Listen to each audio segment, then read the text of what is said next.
Hello, everyone, and welcome to the Bald and Geeking Out podcast. I am your host, Mookie Spitz, and I am the bald one who is eager to geek out with Carl Alessi. He is a space enthusiast.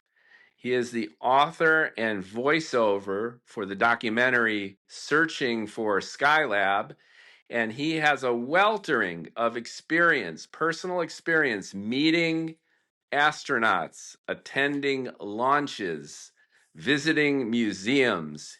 He is one of the most erudite people I have met regarding all things space and space programs, loaded with personal experiences and stories.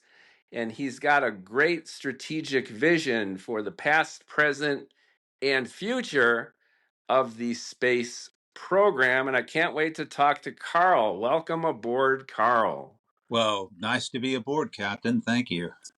Thanks so much. Let's start with some of your personal experiences with space, with astronauts. Your social media feed, we are pals on Facebook. I see many of your posts, hanging out with Buzz Aldrin. You've met almost all of them who have made themselves publicly available over the years. Can you share some of your experiences? Maybe share an apocryphal story or two, meeting the astronauts and actually getting to know some of them? Oh, God. Well, I've met a few. I've met some flight directors like Gene Kranz, who was particularly famous from the movie Apollo 13. That was a brief meeting. I've met some other flight directors like Jerry Griffin, who was the flight director during the launch of Apollo 12 when it got hit by lightning. And I've met some astronauts. I've talked to and had dinner with Jim McDivitt, who was the commander on Gemini 4, where we had our very first spacewalk, and Apollo 9, where he became the first human being to fly a lunar module. This was in Earth orbit, the first time the lunar module flew with a crew. And I have met Buzz Aldrin before. I've briefly met people like Charlie Duke, Michael Collins, who was the command module pilot of Apollo 11. I got to make him laugh with a joke. Just bumping into people like that at different events and dinners, some of which I paid for to go to. And it's always been rewarding to do that. And you're always, of course, cognizant of the fact that you better meet these people while they're still with you. Some of them aren't anymore. But my experience with it goes back to when I was a kid.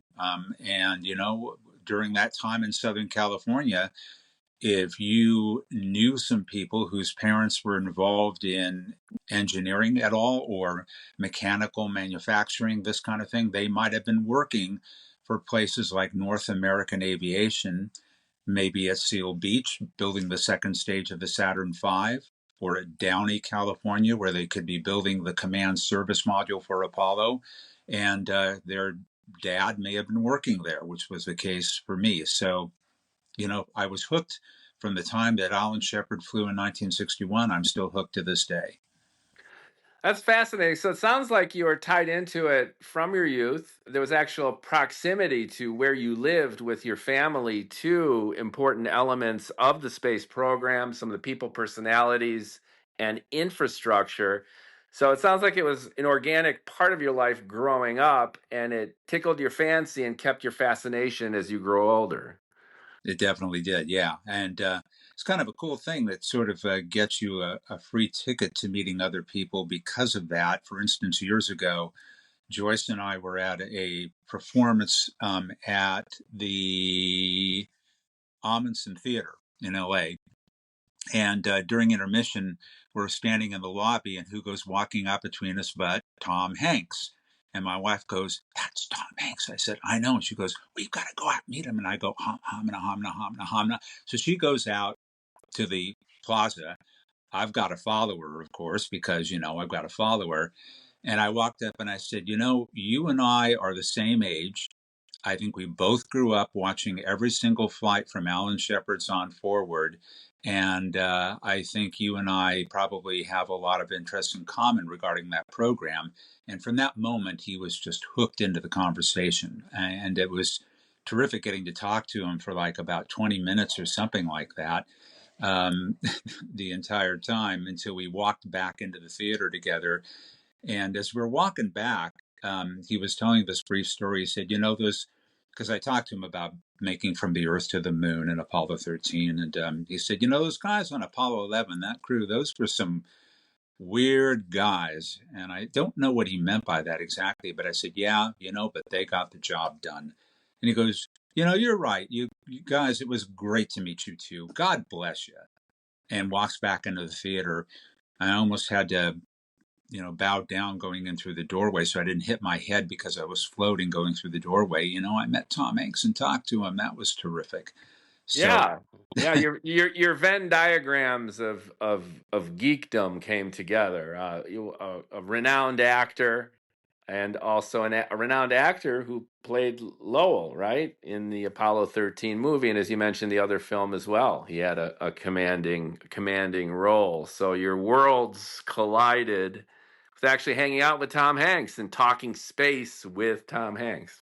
yeah, that's correct. And he had, of course, was instrumental in making that series for HBO years ago called From the Earth to the Moon, which he wrote one episode for and directed, which was the first one. So having that opportunity to talk to him about those things that we were both so passionate about, and he's only a few months younger than me, was just sensational. I had a great time, and he was one of the nicest people I've ever met. It was like talking to somebody that was really like an old friend in a sense, and he's a great listener. He'll ask you questions while you're talking. There's no excessive ego about him at all, and I think that ability to listen and pay attention to whom he's with is one of the things that frankly makes him a great actor. Yeah, 100%. They usually synonymize actors, especially great actors, with narcissism. Almost like you need that quality, that sense of self-absorption to not only be a good actor but get yourself good roles. And as you relate, it's probably quite the opposite in terms of strengths that you need to be a good actor in terms of listening, understanding the world, learning, and then kind of introjecting what you've learned and discovered into a personality that you embody. Yeah, I think that's true. I think there are a lot of people a lot of professionals that don't feel that way. But I think the best ones know that they have to be present completely with the individuals they're on stage or in front of the camera with. And that is where you get your greatest degree of accuracy and authenticity when it comes to performance. Yeah, I've heard similar of Paul Newman.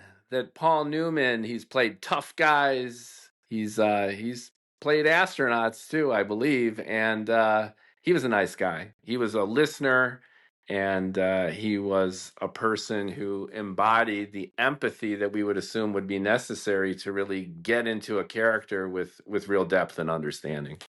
Yes, I wish I'd have that chance too, but unfortunately, he's no longer with us.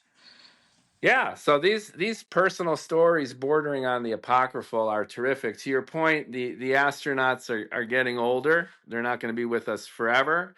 And each astronaut is a celebrity conduit, if you will, into space, into a very, very rare experience that only an exceptionally few human beings are ever able to experience for themselves. I mean, like very few people. A dozen men have walked on the moon. Most people don't know that. Six Hmm? successful Apollo missions, two astronauts each, with the third obviously in orbit throughout. That's it for being on any extraterrestrial body. And then when you add up all the astronauts who participated in manned flights before, during, and after the Apollo program, you're really looking at only several hundred individuals at most. Is that right? I think that's basically correct. To qualify as an astronaut, technically, you have to have flown above what's called the von Karman line, which Right. is kilometers above the mean sea level. So these people that are flying on the New Shepard vehicle, which is Bezos' spaceship, that's suborbital, it just goes on a hop above Texas and comes down, are astronauts technically. So there are a few hundred. Yeah, that's fascinating. So it's a tiny, tiny group of humans, And kind of by degrees of separation or association, they give you some of the magic, right? When you encounter any kind of celebrity, it's a convergence between the actual physical person and the person who's been reflected and reproduced across all these screens across the world, right? Whether it's an actor, whether it's an astronaut. And there's this odd, almost spiritual convergence that happens where you're physically proximate and in the same space and time with this individual who's known. Their avatar is known to millions, if not billions, of people. You're in the same room with them. They're conversing with you, and in a sense you're sharing some of the experiences, and since space is your obsession, hanging out with an astronaut who was up there is something of an almost spiritual experience, I would assume, right? It is.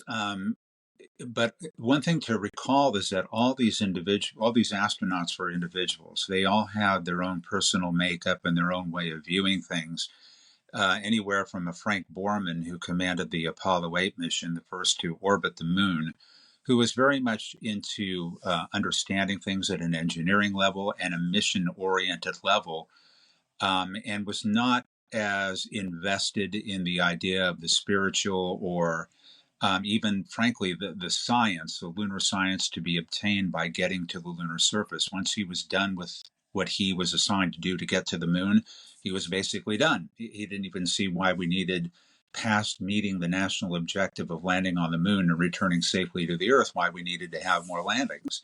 But there were others, again, that were anywhere from oriented towards examining things like extrasensory perception, like Ed Mitchell on Apollo 14, to the more spiritual aspects of things like Jim Irwin on Apollo 15, who was a dedicated Christian, as well as Charlie Duke on Apollo 16. So these are all different people with different attitudes and different ways of looking at the experience.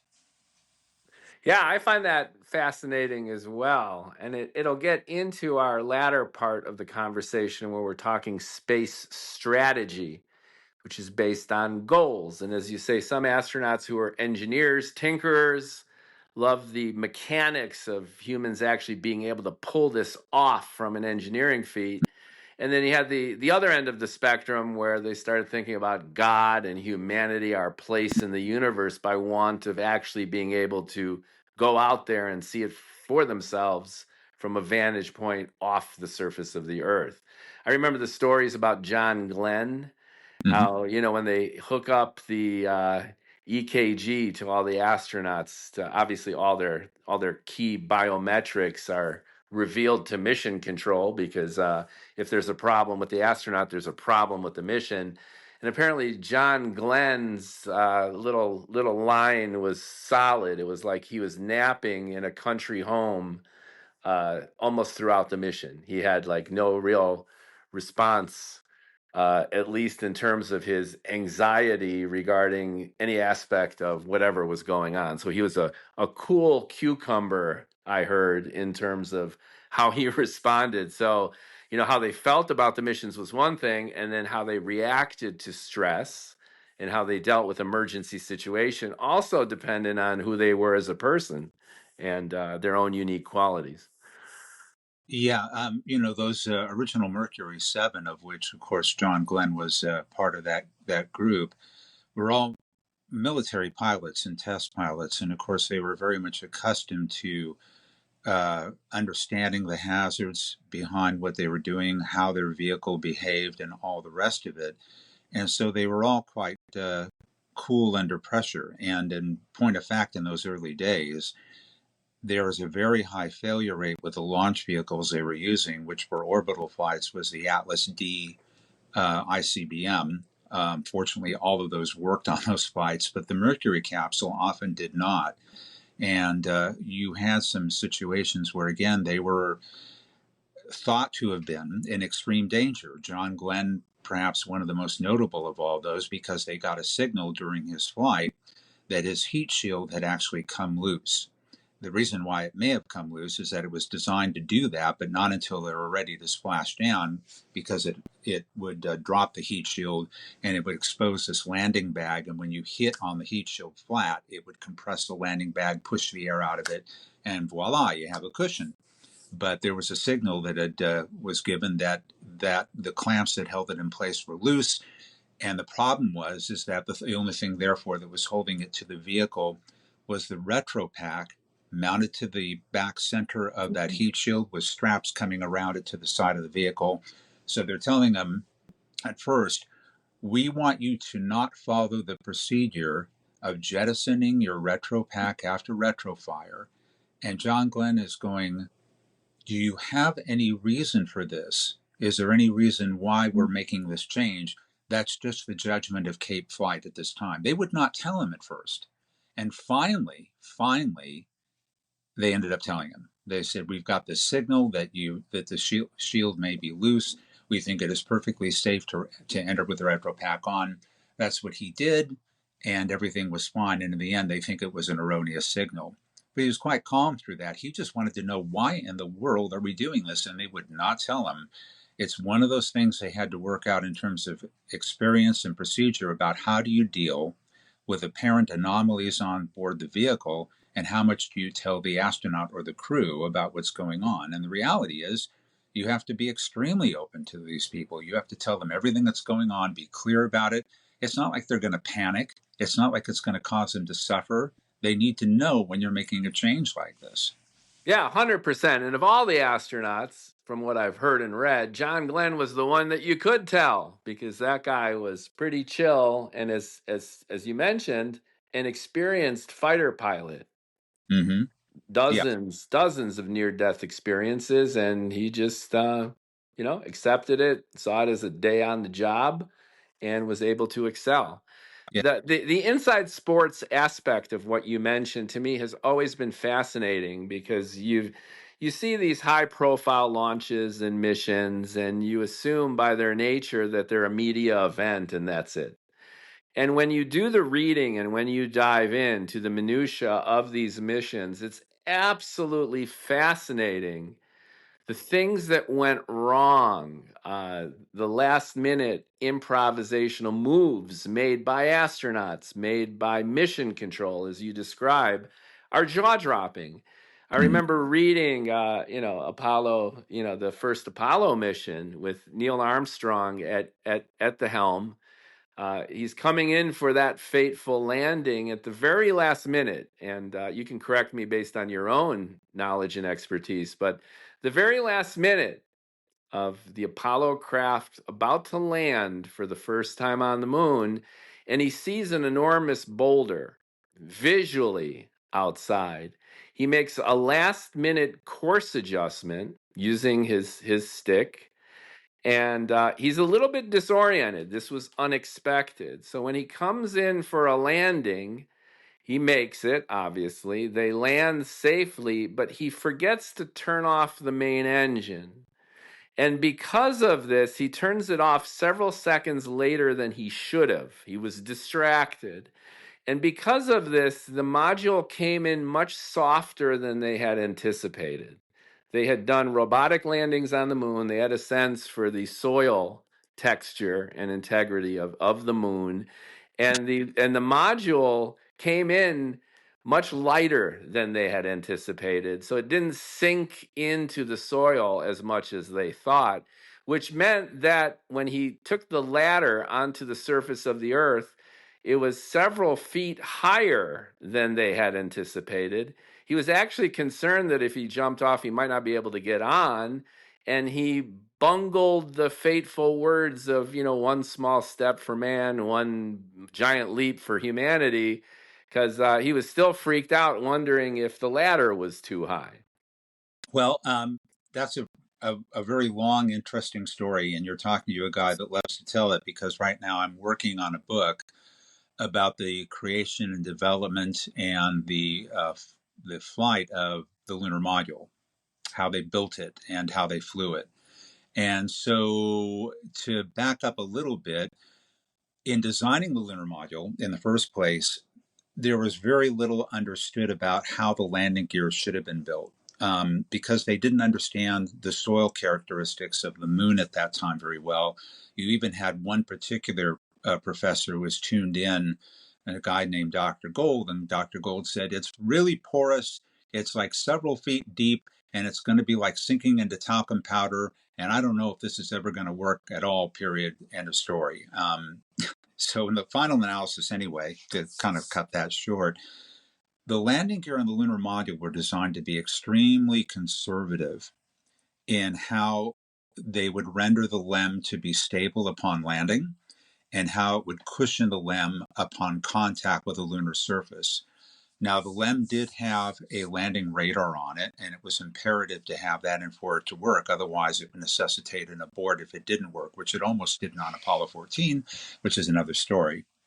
See, that's what I mean, not to interrupt, but Sure. we just assume that these missions were successful. We got it right, no big deal.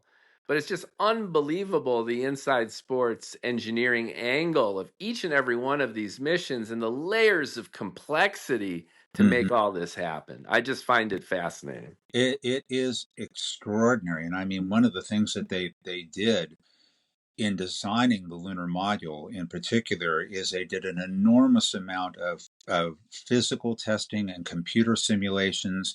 Again, that idea of how do we design this thing under certain characteristics of lateral movement upon contact or maximum velocity upon uh, coming straight down or coming straight down on a slope and so on. And they tried to design as best they could, knowing that, again, if you're too conservative, you're adding robustness to the gear. And what does that do? It makes the landing gear heavier. And they always had a problem, an enormous problem with weight on the lunar module and keeping it down below certain thresholds. But anyway, so Neil's coming in for this landing, and he takes over semi-automatic control of the vehicle because he's coming down into a crater that is filled with a large number of big boulders and rocks, as he put it, quote unquote. And he has to, you can either land short, you can try to go off to one side, or you can go fly over it. And Neil chose what he thought what was safest, and that was to fly over it. So Buzz, who's in the right position as a lunar module pilot, which is kind of a misnomer as a position, but he's the engineer. He's calling out readouts that are coming on screen from their computer, and he's all of a sudden saying, "You're pegged on horizontal velocity."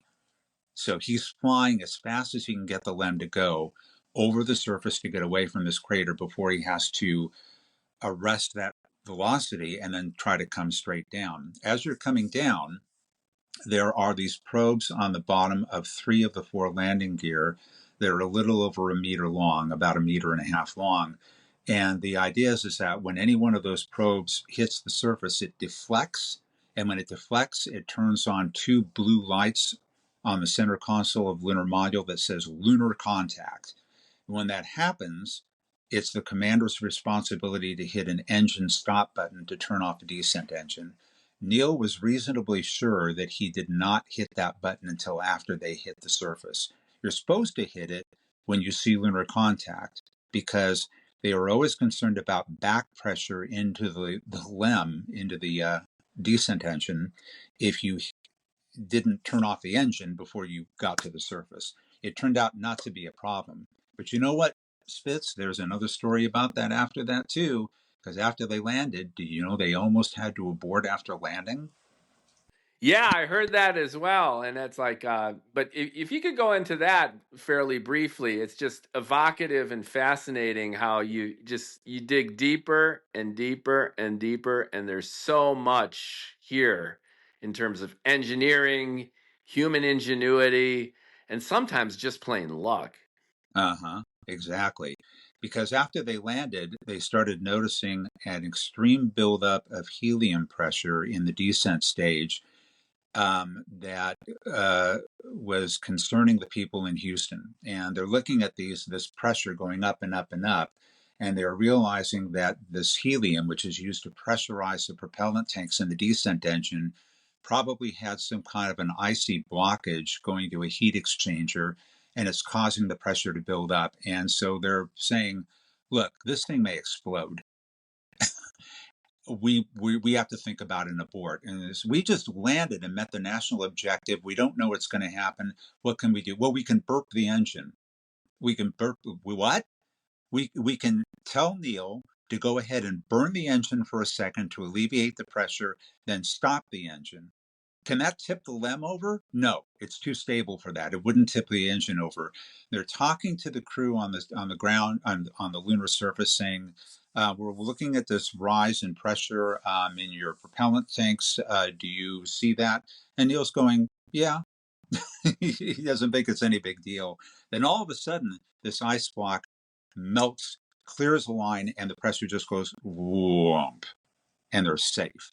But they were close to damn near panicking and telling them, okay, you have to abort. You're not going to make it to T1, which is the initial safe stay benchmark, and that they'd have to lift off again. That was a hairy one, though. It scared the hell out of some of those guys. Yeah, and it was another almost. And there's even backstory about assuming that the astronauts would never be able to leave, that the main engine would not reignite. I believe, and you're the expert, obviously. I've got this high level understanding of some of these stories, and you're the man in terms of the details. But I remember reading that there was this high of a 10-20% chance that the main thruster to get them off the moon after they did the walk and they got back in the LEM was about 10 to 20% failure possibility.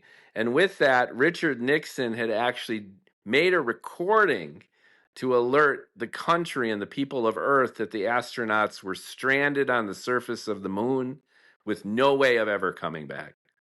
Well, fortunately, the reliability of the ascent propulsion system, which is a totally separate system from the descent engine that I was just talking about, Right, was right. extremely high.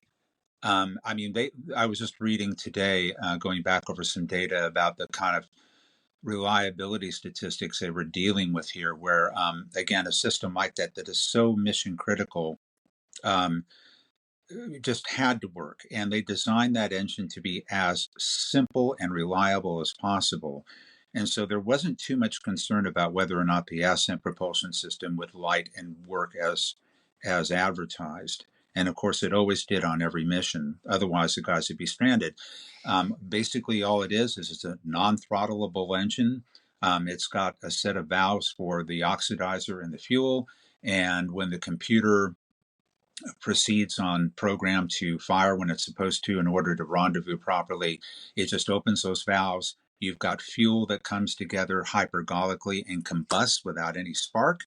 There's no pumps involved. It's all under helium pressure.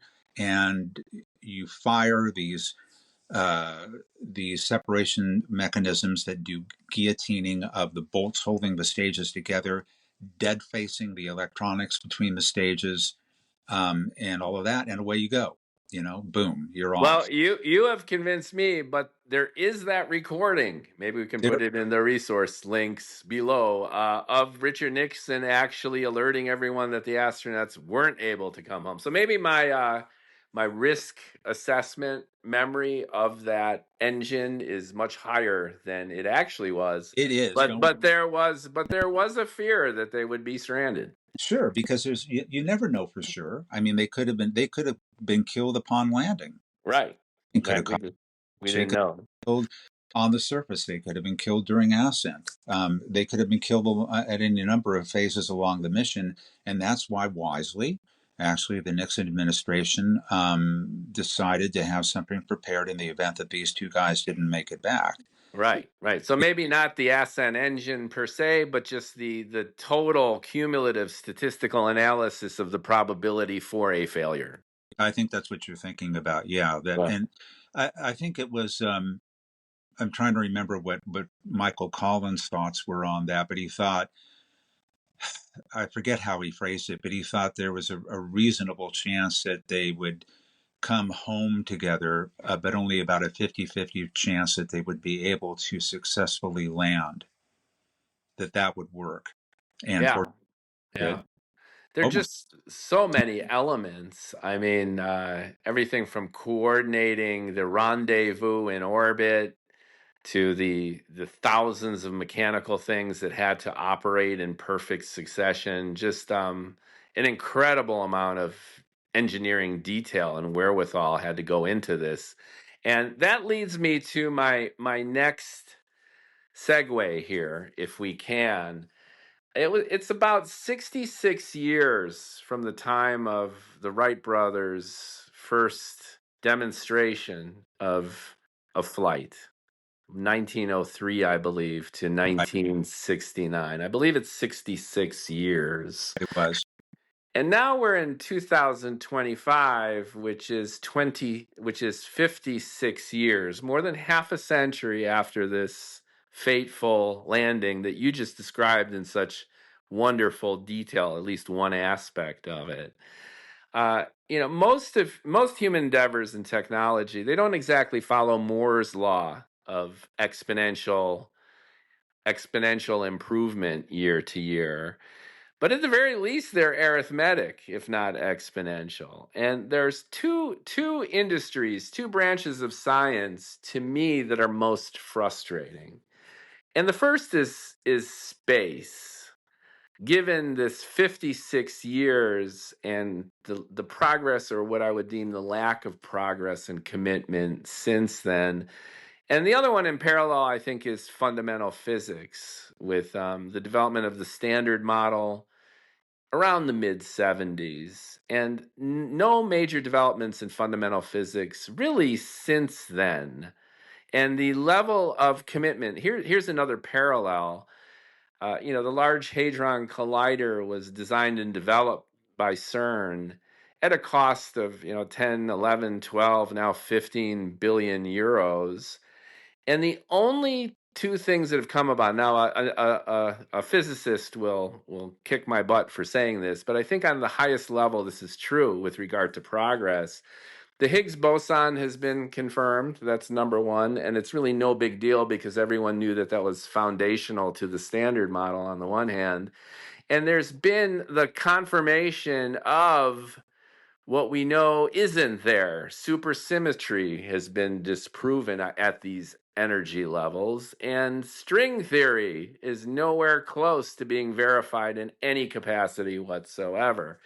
So, what I'm doing here is I'm drawing a parallel between two branches of science and engineering that require epic commitment to infrastructure. And in my humble opinion, I think epic mistakes have been made in both.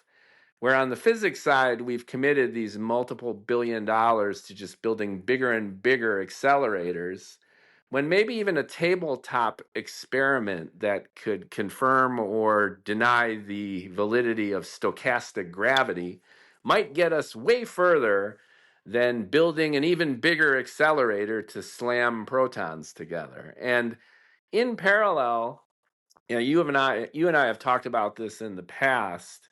We had the incredible Apollo missions, half a dozen missions successfully landing two guys on the moon, dozen men on the moon. And then that was it for our commitment to really manned extraterrestrial flight. We have subsequently had Skylab, and you can go through the list, of course, you're the expert, but we've had Skylab, we've had the International Space Station, and we have had, of course, the Space Shuttle. Now, I'll be the first to admit that there have been tremendous benefits: the Hubble telescope, endless experimentation, vehicle for satellite delivery. Excellent, excellent, excellent.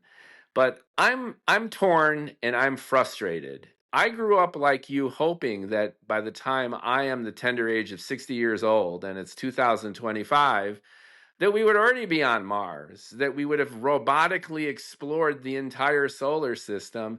And who knows, we might even be in the throes of an interstellar exploration, sending some ionic ship to Alpha Centauri. And instead, uh, not that much has happened. So my question to you after this long little dirge here is, what's your point of view about the post-Apollo space program? Do you think that the money was well spent? Do you have any personal frustration about our areas of commitment and our success? And as a capper, where do you think we're going now, and where should we be going? Well, to go back to what Apollo did not eventuate into, those crises of long-term commitment were born right at the very inception, because while JFK was the prime instigator of getting us to commit to going to the moon. He had grave doubts about it all throughout his administration until his death, obviously. I mean, there are some interesting tapes if you want to hear some tapes of him debating with James Webb, who was the administrator of NASA, where, Kennedy was, we have to beat the Soviets. We've got to demonstrate that we are the superior system, and we can do that by going to the moon. And Webb is saying, but we need broad-based science. We need to commit NASA to going to broad-based science. And Kennedy would come back and just say, there's nothing more important than going to the moon. He goes, I think all these other things are good. I think space is good, but I don't really care that much about space. I'm looking at these numbers as they are now, and they have the capacity to wreck our budget. So he's. Yeah, I like your Boston accent there that came in. I grew up. I noticed. I saw that. I see what you did there. I grew up around one. My father was from Boston. That's terrific. But yeah, Kennedy was concerned just about the Apollo program, let alone all the other things that NASA was capable of exploring in terms of broad-based science to the planets. And he was even looking at a way to get the Soviets to go to the moon with us, to share the cost and the burden, which of course the Soviets weren't even interested in. So there came a point where once we had gotten to the moon, where Nixon comes in, and he's definitely not worth exposing the country to the risk of a failure and deaths in the program again, and not interested in spending the money. So you had the compromise on the shuttle program in terms of the kind of vehicle it was, as opposed to the kind of vehicle it was originally conceived to be, which was fully reusable rather than only partially. And eventually we get to the space station, which I think, again, it was and is a worthy endeavor in terms of understanding long-term habitation in space and in zero G, or micro G, to be technically accurate. And we've learned some things there that we wouldn't have learned, I think, otherwise, and we can do things there that we otherwise wouldn't be able to do. So I think those things have been worthwhile. The shuttle, I think you probably agree with me, is this mixture of good and bad. I mean, we had talked about its ability to get cargo into space, and even perhaps more uniquely, its down mass capability, the ability to bring things back that are large and retrieve them for servicing or what have you, that we no longer have with the absence of the shuttle. Those big modules that we put up there to build the space station with, right now we can't do that, although we could in the future with robotics and other kinds of vehicles. So in terms of the future, I agree with you that I think that we need an incremental approach that takes us to the moon first. I think most scientists agree with that. Because that was a preamble that you and I did. So let me please frame that for a second, so we could orient the listener. Before we got on, we were talking about future strategies and kind of sound checking. And I expressed to you my consternation or frustration with Musk's vision and obsession with colonizing Mars. And I brought it up from the vantage point of the moon being a whole hell of a lot closer. And if we're talking about the survival of the human species, and if we're talking about the sheer utility of manned exploration versus robotic, and again, the listeners might know, and you, of course, have much greater detail than I do, but we have robotically explored the surface of Mars. The Russians have robotically explored parts of Venus, which many people do not know. Their Venera program was successful. They've been on the moon. The Chinese have been on the moon. The Indians have recently landed on the moon. We have landed a craft on the moon of Saturn, Titan, and we have seen lakes of petroleum gas, for example. A lot of people don't even know that. And we've robotically explored asteroids. And we really have dipped our toes in terms of physically exploring multiple worlds within our solar system using robots.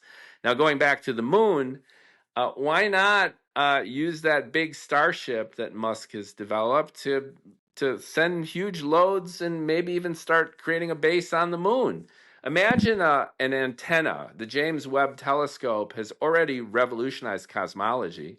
We're seeing back almost 500,000,000 years further than we ever have before, to something like, only a few 100,000 years, I think, or a few 100 million years after the Big Bang. And imagine a telescope on the far side of the moon the size of a crater, Hmm. right? And just create that parabolic arc within a crater. Imagine the science that would come out about, we could build nuclear reactors with impunity all over the moon for power. There's water at the poles and maybe elsewhere, and there are caves on the moon where the actual temperature is almost habitable. So so I'm confused by this, and I'd love to hear your opinion about Moon versus Mars.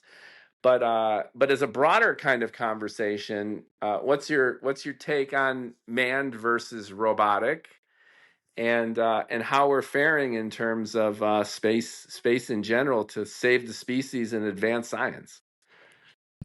Well, there's unquestionably and undeniably a role for robotics. There's quite simply a level of exploration and exposure that robots can undertake and survive that human beings cannot. I mean, just going to places like Jupiter, for instance, 2001 notwithstanding, the Yeah, environment intensely radioactive. yeah. We'll never even be near it. It is Yeah, a ginormous magnet. Its mm, core is apparently liquid hydrogen metal. right. Yeah, Jupiter is one. It has a magnetic field, I think, 100,000 times more intense than that of the Earth, if not more than that. Yeah, it's just crazy over there. But there's certainly, in the long term, can be a role for humans to explore places like Mars, where survival is much more easy. But again, it's going to get safer and more efficient when we learn those lessons much more effectively on the moon, I think. Yeah, yeah. So we're in agreement about that. Even though Musk is obsessed with his Mars mission and ostensibly has built Starship to ferry humans to Mars, I think crawl, walk, run, especially when it comes to manned exploration of space, especially since we haven't really partaken it. We haven't gone further than Earth's orbit since the ISS is as far out as we've gone in decades, right? Well, we've actually gone a bit further in terms of a higher orbit at Earth, but your point is well taken that we've not gone beyond Earth orbit. Yeah. Um, I have misgivings about Starship in terms of some of the roles they want to cast it into as a lunar lander for Artemis, as well as even being a Mars lander, and as well as, quite honestly, a launch vehicle carrying human beings. One of the things I think we learned, for instance, I thought with Space Shuttle is you need to have some method of having the crew survive during the midst of a catastrophic launch event. Starship does not have that at all. I mean, not only are you looking at total loss of the vehicle and crew if there's a catastrophic accident during the launch, but also during the landing, because this thing has got to come down on its landing gear and survive standing straight up.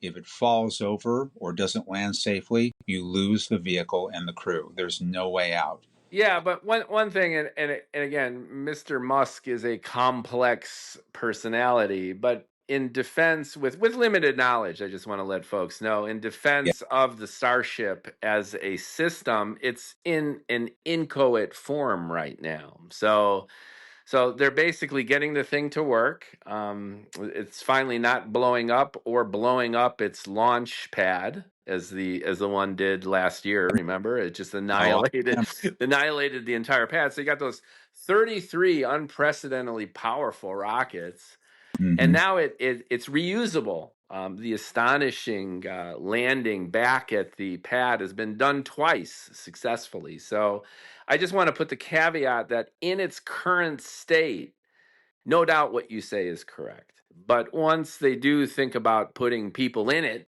and testing for it, I would assume that those SpaceX engineers will start expanding the engineering specs to encompass additional safety features. I'm just saying that out loud because I think that that's probably the trajectory of where they need to go and where I've they no seen doubt that will go. about being able to get the crew out in the event that something goes real wrong real fast on landing or on launch. I haven't. And the other thing that I wanted to speak to about that is that they're wanting to use this again as a lander on the moon on Artemis 3. And when you look at this thing, I don't understand really how one can necessarily think of it as being entirely stable when it comes down on an unstable and uneven lunar surface for a landing. And you have the crew and most of the cargo, if not all of it, up at the top of that rocket, a couple 100 feet up.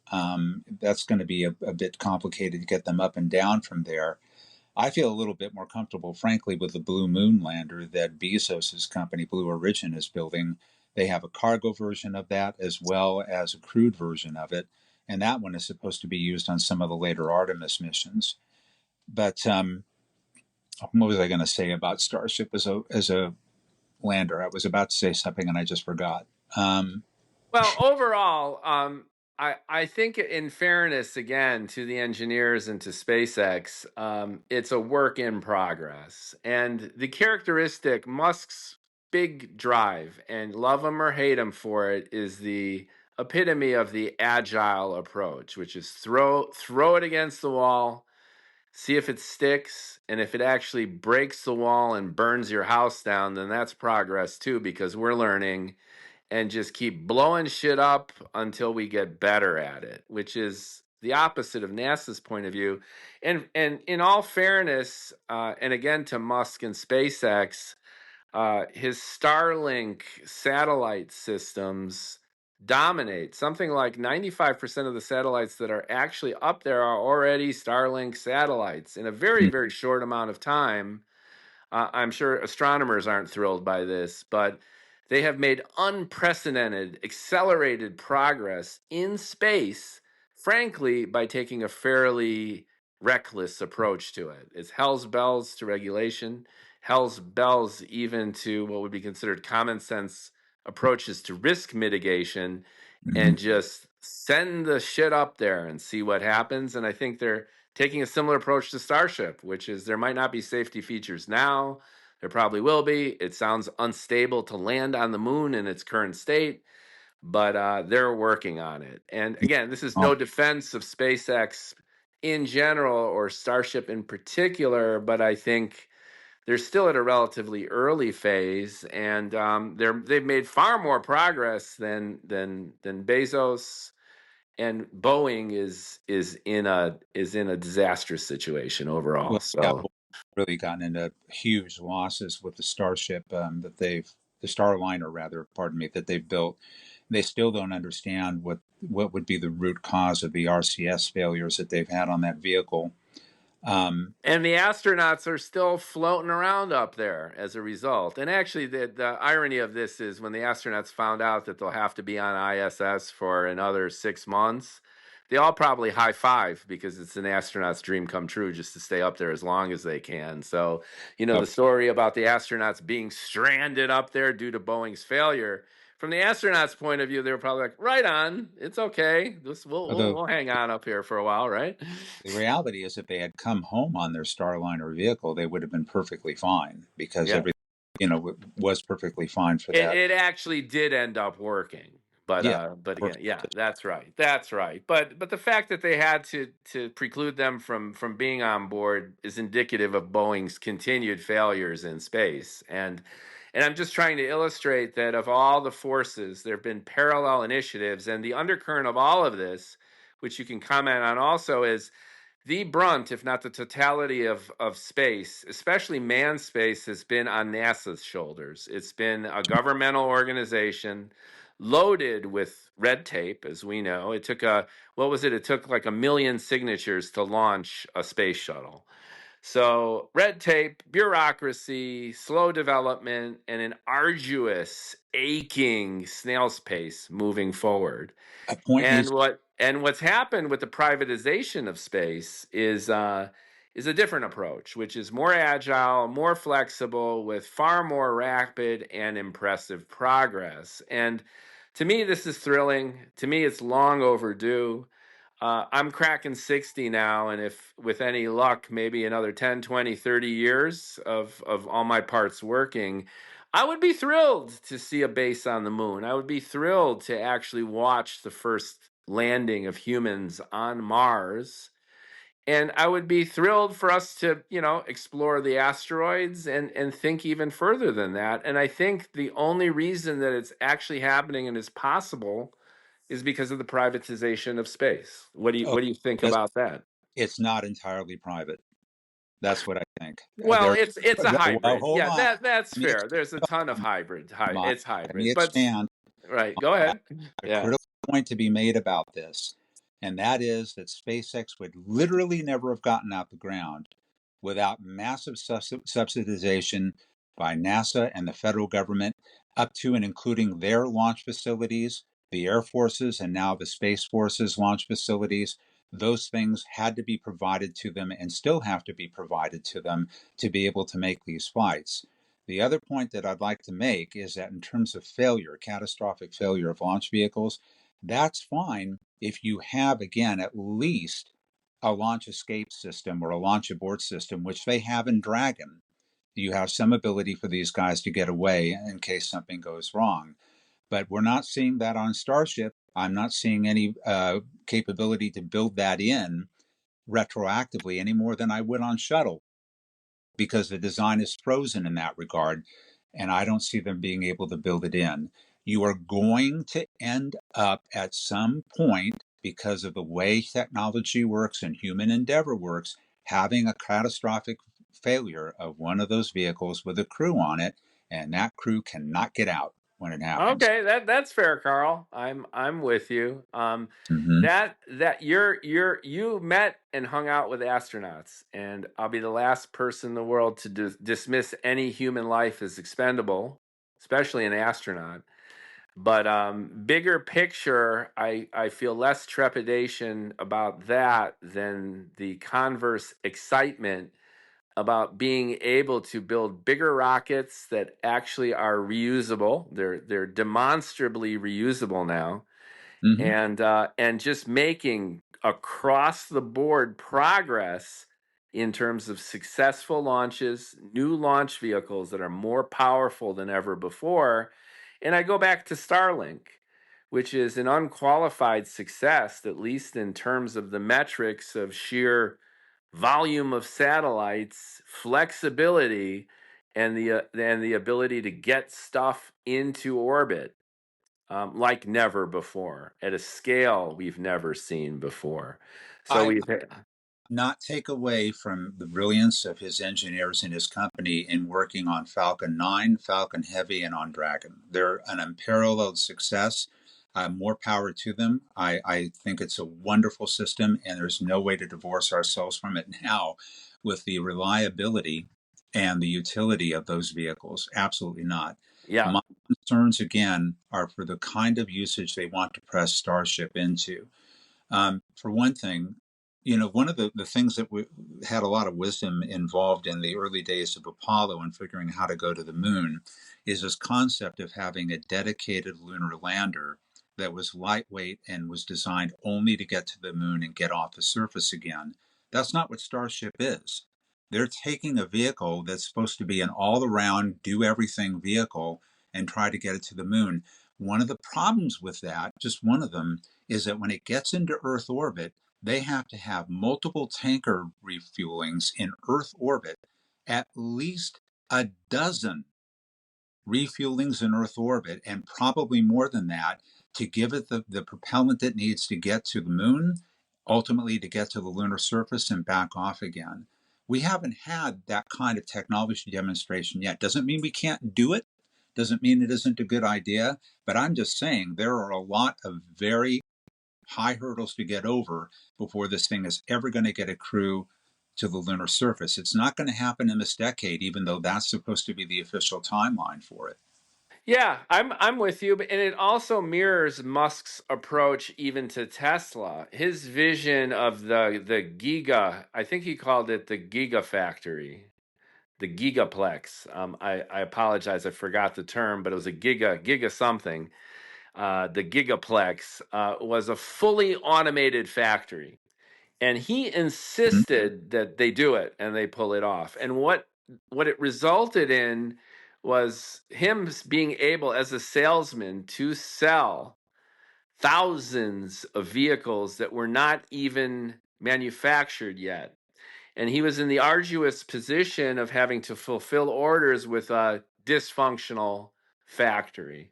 And what Musk ended up doing was literally opening up pop tents in the parking lot of the Tesla factory, hiring as many seasonal and sometimes, I don't want to, I can't substantiate, but probably undocumented workers to populate those pop tents and build the first Teslas almost entirely by hand, old school. So Musk's mentality is we literally and figuratively shoot for the moon. I have the best case example, and we're going to go for it. And then we adjust based on the realities of actually, working a viable business model. So what you're describing in terms of Starship, perhaps biting off more than it could chew, which is being self-evident in the foundational design of the craft itself, is probably correct based on his modus operandi. And let's see how it shakes out. I feel a little bit more secure about using Blue Moon for landings for cargo and for human beings, but that's just my take on it based upon. No, that's great. That's why we're having this conversation. And more important than just the space race among private private companies, and to your great point, private companies that rely on a hybridized approach between private infrastructure and government. No doubt about it. There's more than a hint of irony with Musk being the Doge commando of his musketeers, dismantling all these agencies. And again, I'm not being political here. I'm merely illustrating the irony of an unelected individual complaining that the bureaucracy is unelected, dismantling all of these government programs when the foundation of his success, going, Tesla with electric cars, and to your point, SpaceX, had to do with government funding. There is no doubt about that. So there's this intrinsic irony and paradox to an attitude where all bureaucracy is bad when that bureaucracy, love it or hate it, helped engender his business success. Absolutely. And I think people look at him as being the Tony Stark in real life, who's somehow doing this all on his own. And people need to understand that that's just not the reality. That's not how SpaceX was built into what it is and how it continues to operate. It gets these massive contracts from NASA to do this kind of work. It gets to utilize actual facilities at both Kennedy Space Center, Cape Canaveral, and at Vandenberg Space Force Base to be able to have these launches of the Falcon vehicles.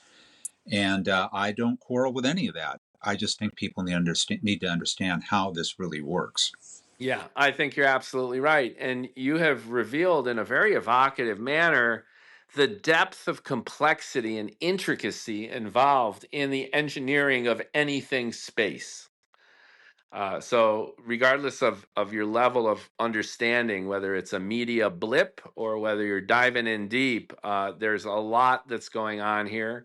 It's not a single individual. It's not a single company. And ideally, looking forward, this synergy between government and private enterprise for an overall enterprise as expensive and complicated and important as space exploration should continue to be this effective synergy. Look at China's success now with everything from artificial intelligence to their other technologies is exactly that kind of synergy. We were under the erroneous notion that an authoritarian regime, a centrally controlled government, would be stifled in terms of creativity and technology, and they have demonstrated otherwise. We've got TikTok, we've got DeepSeek, and we've got a long list of Chinese technology which exemplifies this success of taking a hybridized approach between centrally controlled financing and infrastructure, and at the same time collaborating with on their side creative companies and people And on our side, you know, a SpaceX, Blue Origin collaboration with NASA that should, for all these reasons, continue to exist. Yeah, I agree. And I think that it's going to bear fruit over time as we utilize all of that with things like the Lunar Gateway that they're working on, which will be a miniature space station in lunar orbit that can serve as a departure point for these lunar landings. Yeah. I don't know whether or not Musk is going to succeed in getting the Space Launch System canceled or not, so that he can have exclusive access to NASA through Starship. It's something I worry about, but we'll have to see how that ends up going. But you know, the reusability of these vehicles is undeniably amazing. I mean, it's great that they can capture the super heavy booster the way they have twice. It's an amazing thing to watch. It's amazing to watch the first stages of the Falcon 9 and the core stages on the Falcon Heavy do these soft landings back on either a barge or on land. Uh, it's wonderful to do that. There's a bit of a penalty to be paid for it in terms of the weight involved in landing gear and the propellant to bring it back, but it I think in the end becomes financially worth it and is an efficacious way to go rather than throwing all the hardware away into the ocean. Oh yeah, I mean that's the deal maker of the deal breaker of shooting up so much into space, right? The Mm. launch vehicles are expensive, and to your point, only a part of the space shuttle was reusable, and that made it less viable. In addition to the bureaucracy, it was just the fact that those chemical fueled boosters were done, and those ironically became the source of one of the mission critical failures as well with the valves, as Richard Feynman so famously illustrated at that Yeah. press conference. So fascinating stuff. I would love to cap with the future vision. And I think it dovetails well off this last part of the conversation, which is we have privatization, we have the Bezos initiative. We have obviously Musk's SpaceX. We have Bronson recently, I believe, pulled the plug. So that was the Virgin of the trifecta, pretty much bowed out because it's so intensive. It's kind of a Google Apple situation where you need tens, if not hundreds of $1 billion even to start playing in space. It's probably going to be this oligarchy, right? Of Mm. folks who are only a handful of rich people, a handful of major companies who are able to do this. But again, I double your hope that Musk does not create epic conflicts of interest with his role right now with the administration and enables Bezos to continue. And I hope that we have healthy competition on the private side. And I hope that we have continued synergy between the private and government sectors as we move forward. But let's, for the sake of conversation, assume a best case scenario. Let's assume that we have a robust market, that space tourism starts to fuel not just orbital and suborbital flights, but journeys to the moon. If you've got at first probably $10 million to throw around. I just looked up, there's 2,170 something billionaires on Earth. So let's say for 10, $20 million you could walk on the moon. If I had $1 billion and the risk was 5%, I would go. So we're looking at space tourism as the source of a lot of this manned exploration moving forward. That was exemplified by the recent launch with Musk's program too, where it was a private investor was shot up into Earth orbit. So from my vantage point, and I'd love to hear from you, we're looking at the expansion of space tourism to kind of fuel the manned program. We're looking at these private firms advancing at a more accelerated rate. Hopefully, we're looking at NASA continuing to play, and the Air Force and the US government and other governments continuing to play an integral role. What do you see as the ideal future for manned exploration. Robots could and should and will continue to go all over the place. But let's just talk about the manned approach, because that's really the heart of this conversation, going all the way back to you fist pumping astronauts.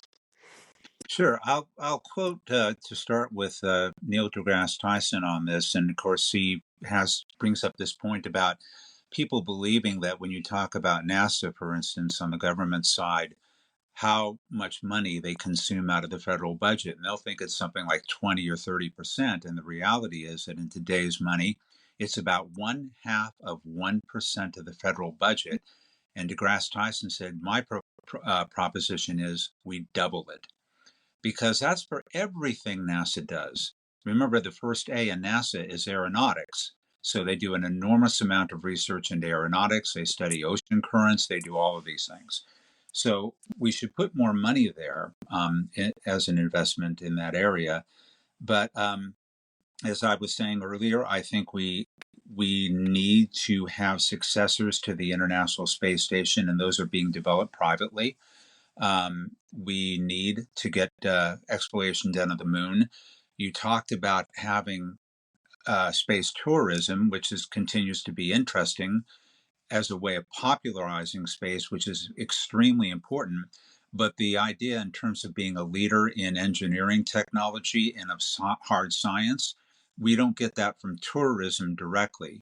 We get enthusiasm from tourism. We get popular excitement over it. But in terms of getting the real vanguard of progress in those areas, we have to have dedicated professionals doing hard work in space to make that happen. So we want to see that happen on the moon. We want to see it happen in a deep space way. We want to see it happen in going to the asteroids.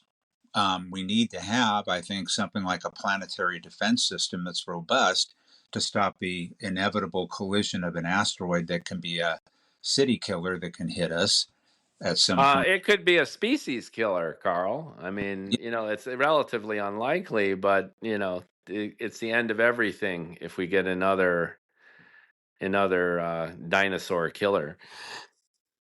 Exactly. Yeah. If we get something like what happened at the end of the Cretaceous period, sure, it absolutely would be. So we need to have that kind of a defensive system in place, and we're inching toward it, but not really fast enough. So, we are on the plus side of that. It is important to realize that as a spacefaring species, we're doing more now than we've ever done collectively. There's a tremendous amount of stuff going on among a number of nations, not just the United States by any means. We're seeing it happen with the European Space Agency, JAXA, the Japanese space agency as well. India, other nations are becoming spacefaring countries.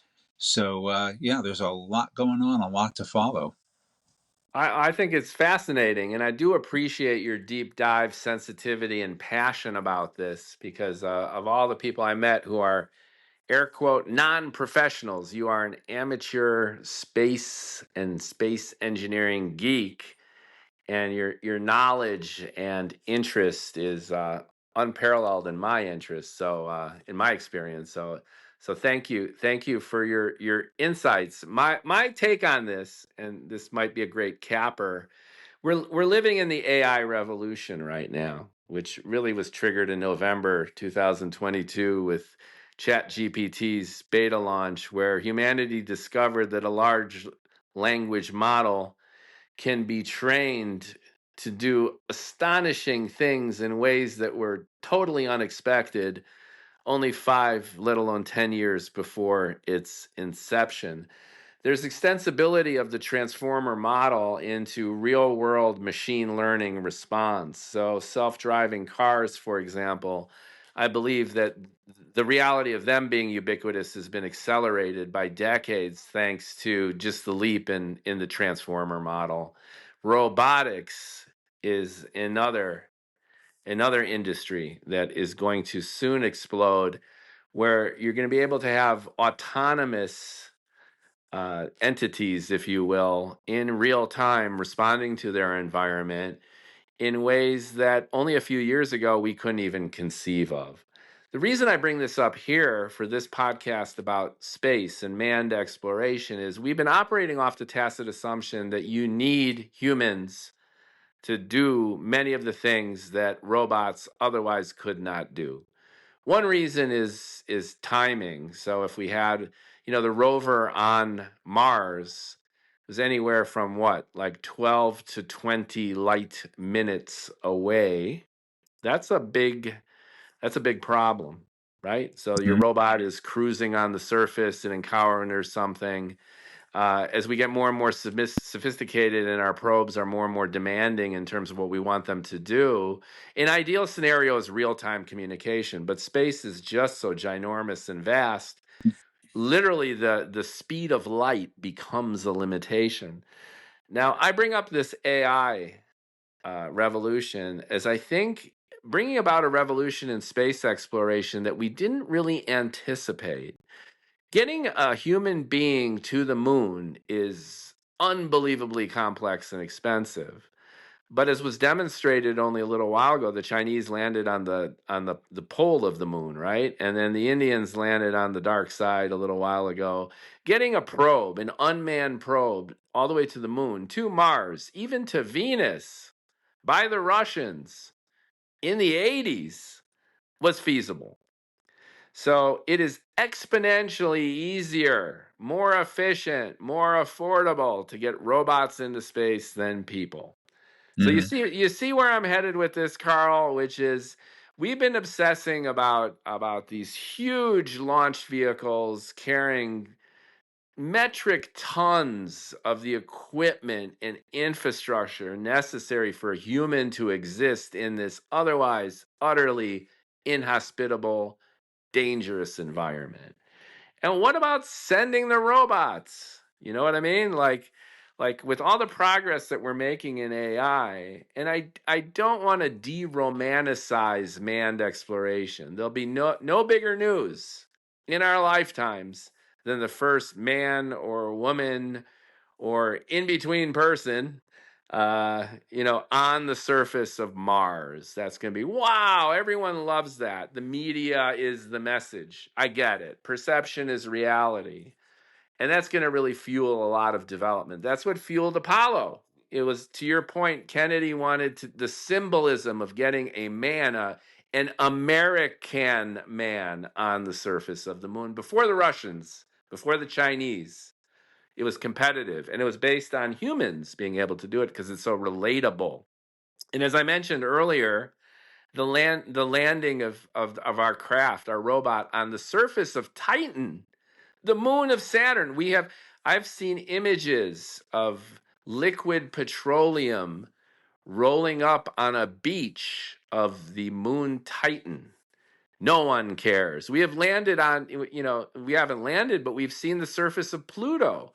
We have mapped the surface of the planetoid or Kuiper belt object Pluto.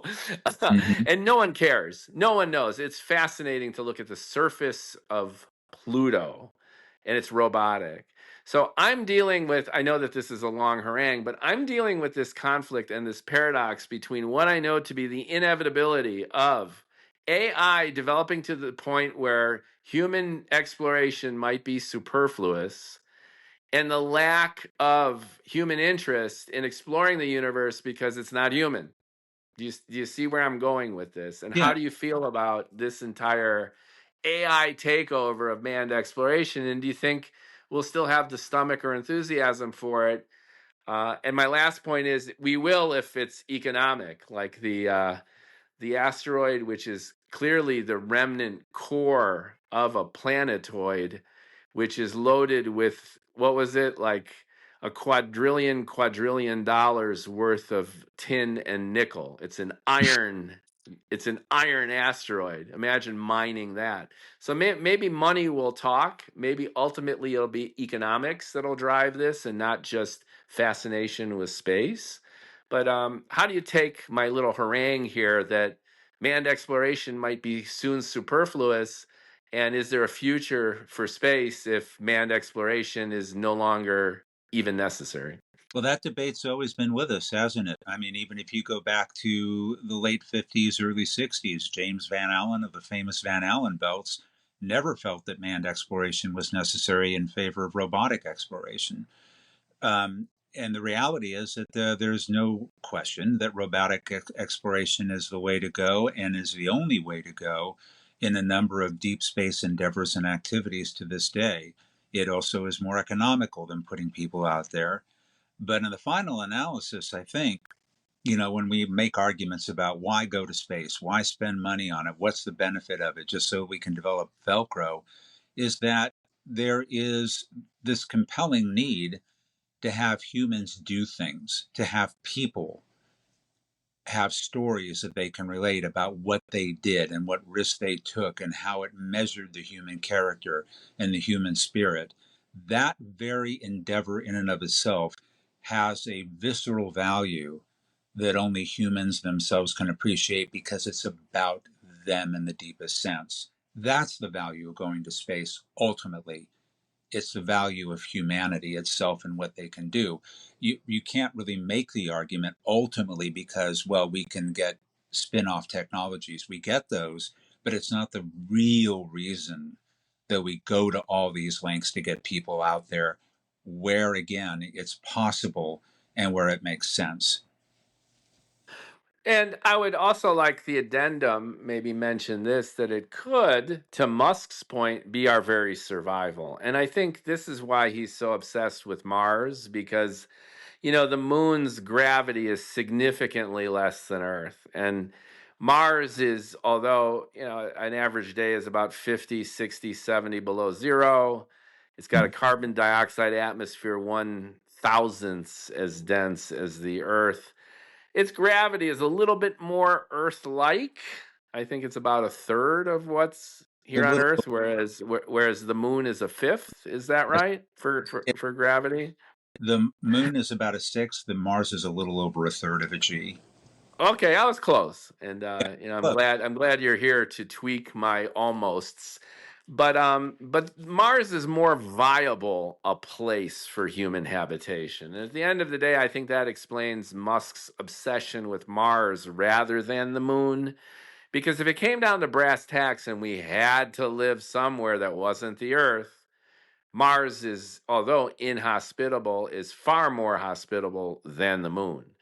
And there's also an opportunity for terraforming Mars. And there's almost zero opportunity for terraforming the moon because it doesn't even have the gravity to sustain whatever atmospheric changes you want to make. There's really no atmosphere to speak of, and never will be because it's not massive enough. So there's this idea that humanity, it's a failsafe for humanity. It's a plan B for humanity, that there's viral contamination, there's a genetic engineering disaster, there's a super volcano, comet or asteroid collision.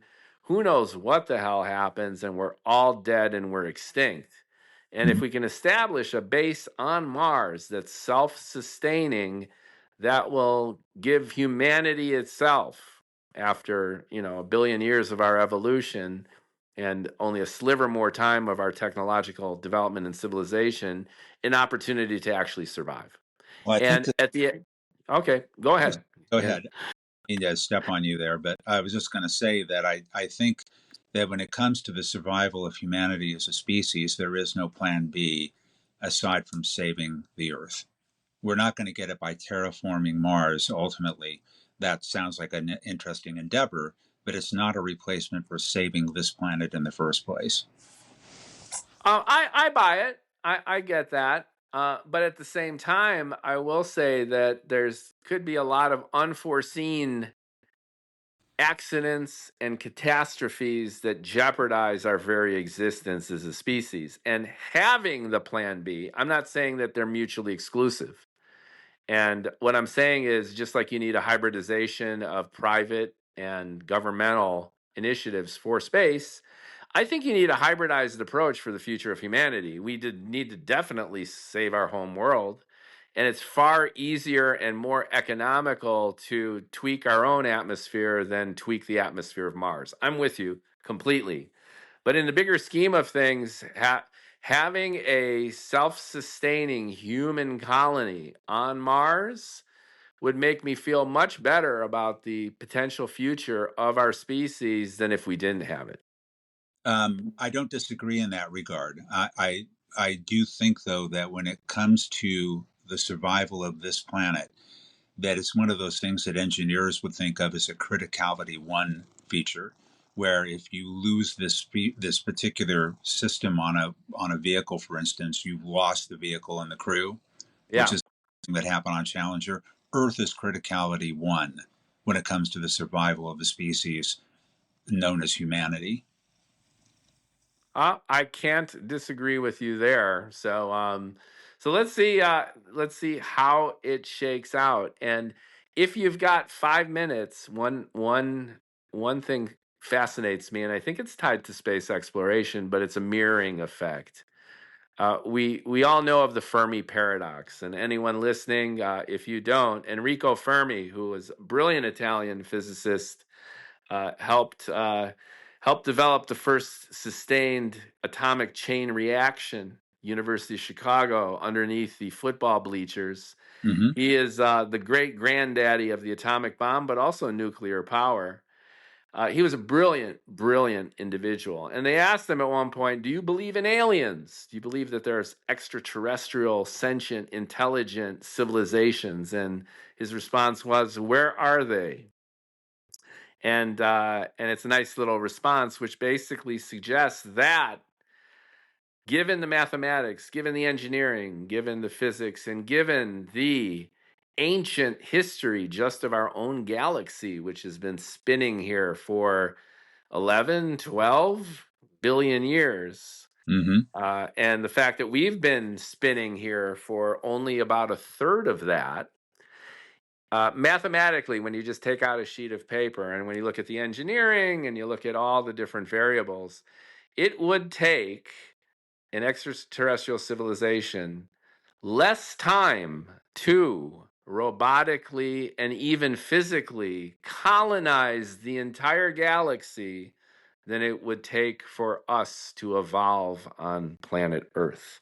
In a nutshell, that is the Fermi paradox. If there's aliens and they have civilizations and their own rockets and spaceships, why aren't they already here? Where the hell are they? And how come we have no evidence for their existence? I'm curious about your point of view. I know you're very much into the engineering, you're into space, but to me, this is a mirroring effect because we spent a little bit of time talking about the future of space and eventually Mars and colonize the habitable worlds of the solar system, and then look to interstellar space, right? It's vast, it's unbelievably ginormous, but you see where I'm going with this.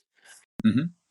Yeah, I mean, I kind of agree with Carl Sagan going way, way back to his series Cosmos, where he said, I would like to believe as much as anyone that we have been visited by an intelligent species, but there's no proof. And he was right. There was just no physical proof that we've had visitation from any other species up to this point because of these enormous distances that have to be spanned. Certainly possible that there are other intelligent species out there. I think it's, as he said, overwhelmingly likely that the cosmos is brimming with life and that a lot of that had to evolve into intelligence. But have we been visited? Not that we know of at this point. I agree with you there. I think all the UFOs and ufology are just not so much fake news. It's not like people are actively lying, especially the pilots who see weird stuff. Mm-hmm. But explaining UFOs based on some unknown terrestrial phenomena is much more likely and realistic than explaining it in terms of some extraterrestrial technology getting here from literally light years Yeah. away. The distances are just so unfathomably huge. And I think that's the crux of the Fermi paradox, which is I agree with you. I think there's tons of life out there. I think Venus is probably the best candidate for finding life. It's Really? just, yeah, because I think it's a boiling test tube. I think 900 degrees? life and chemistry happens where there's tons of kinetic activity.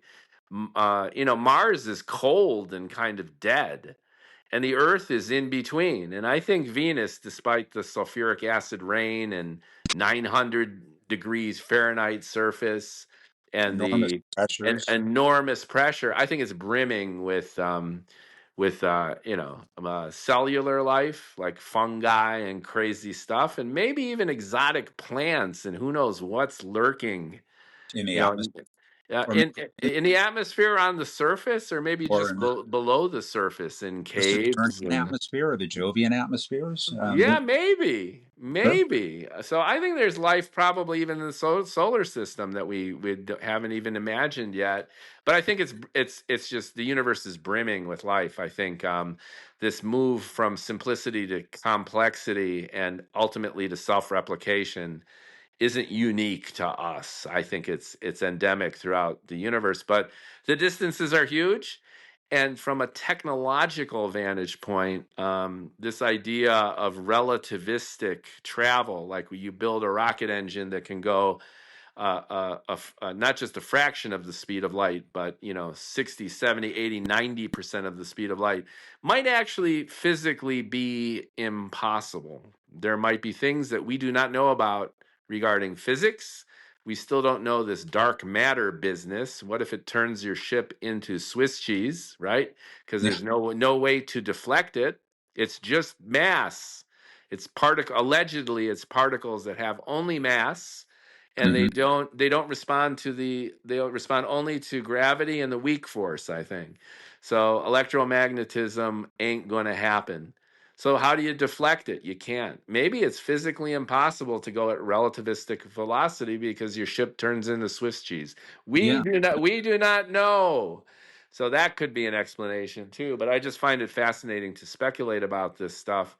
And it also makes me think, and I would love to cap it with this, when William Shatner was placed on, I think he was on the Blue Origin ship. Is that right? I think Bezos shot William Shatner up into low Earth orbit. He was on New Shepard, did a suborbital flight on that. Yeah, yeah, yeah. Of course you would know.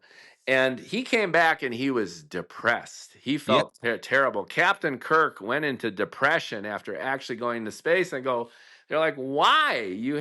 You're Captain Kirk. Of all people, we thought you would come back and bounce around and say, I actually made it into real space.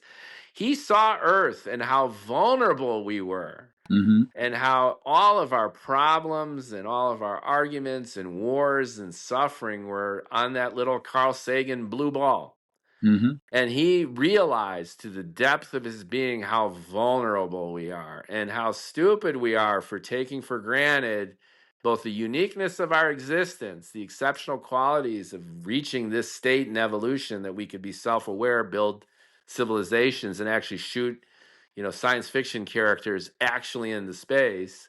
But at the same time, we're just so dumb in terms of our petty squabbles and in terms of our proclivity for killing each other. And he was bummed out. And killing the planet. And killing the planet, right?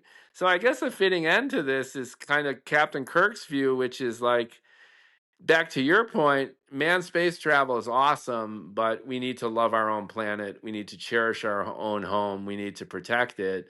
And we also, at the same time, need to satisfy our curiosity by taking a look at this amazing universe that we evolved within.